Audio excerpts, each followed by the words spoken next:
Notre visage, c'est le reflet de qui nous sommes, autant au niveau de la morphologie, mais au niveau des traces également du temps. Quand on a des rides, des cernes, des taches pigmentaires, ça reflète ce qui se passe à l'intérieur de nous. On peut observer la peau pendant quelques minutes et on va être capable de savoir exactement ce qui se passe à l'intérieur de ton corps, de ta peau. Autant au niveau de peut-être certains déséquilibres au niveau de certains organes, qu'au niveau du cycle de vieillissement, qu'au niveau émotionnel. Tout est interrelié. Et la façon... Veux-tu nous donner un exemple émotionnel? Veux-tu nous en donner? Mon Dieu, Seigneur! C'est ça!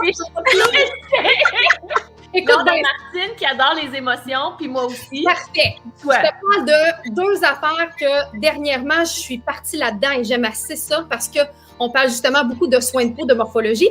Et vous savez que l'eau, c'est les émotions. Hein? Dans la vie en général. Chakra.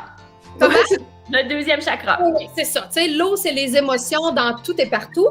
Et dans notre corps également. Alors moi, présentement, quand je parle de rétention d'eau, quand je parle de cellulite, quand je parle de visage ou des yeux bouffis, c'est une accumulation d'eau, en fait. Alors, et l'eau, l'accumulation d'eau, c'est les émotions. Mais qu'est-ce que tu retiens à l'intérieur de ton corps, mis à part les crèmes, les ci, les ça? Si tu fais de la rétention d'eau, si tu fais de la cellulite, si tu fais des poches accueil, si tu as les yeux bouffis, le corps bouffi, le visage bouffi d'eau, qu'est-ce que tu retiens émotionnellement? Ça part de là. Ça part de commencer à vouloir se libérer. Quelles sont les émotions que tu gardes à l'intérieur de toi, que tu pourrais te libérer, que tu n'as clairement plus besoin parce que c'est devenu du stockage excédentaire. Ça, c'est un premier exemple. La deuxième exemple, la graisse. Ah, j'ai pris un surplus de poids, tati, tata. Qu'est-ce que la graisse? La graisse sert avant tout de protection.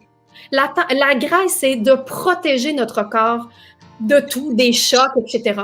Qu'est-ce qui va faire qu'on va avoir un excédent de poids, qu'on va faire de l'embonpoint en vieillissant, qu'on va accumuler des poches graisseuses au niveau des yeux, au niveau du visage? Qu'est-ce que on garde et de quoi veut-on se protéger, mais qu'on n'a plus besoin de se protéger? Et ces réflexions-là sont tellement plus profondes que tout ce qu'il y a de superficiel. Ton corps te parle, écoute-le. C'est ce qu'on recherche. Des heures de méditation là-dessus, hein? Tout moindre petit signe de ton corps, une tension dans le cou, une poche sous les yeux, une tache pigmentaire, un petit bouton, ton corps te parle. Écoute-le. Les boutons? C'est oui! Ça dépend des régions. Mais les boutons, souvent, c'est... Si on y va là, de façon logique, ensuite, les boutons, c'est un excédent aussi de gras externe, OK? Et le gras externe nous permet, parce qu'au niveau de la peau, hein, la peau, en fait, c'est notre contact avec l'environnement extérieur. Alors, tous les problèmes de peau, entre autres, là, vite comme ça, l'eczéma, etc., c'est des problèmes inflammatoires, c'est des réactions à des choses anodines. On réagit à un savon, on réagit à une plante, on réagit à une crème, peu importe. Bien, la majorité du temps, c'est des gens qui sont hyper sensibles à leur environnement extérieur. Ce que les gens pensent, ce que les gens disent, le jugement des autres, ça les affecte tellement au point où ça les irrite. Et ça les irrite comment? Ça sort de par l'eczéma, le psoriasis, etc. Les gens qui font des boutons, les gens qui ont la peau très grasse. Le zona.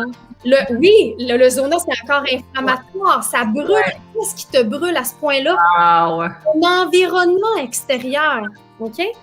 Et quand on parle de boutons, c'est les glandes sébacées qui sécrètent le gras. Le gras, c'est quoi? Le gras, c'est la protection.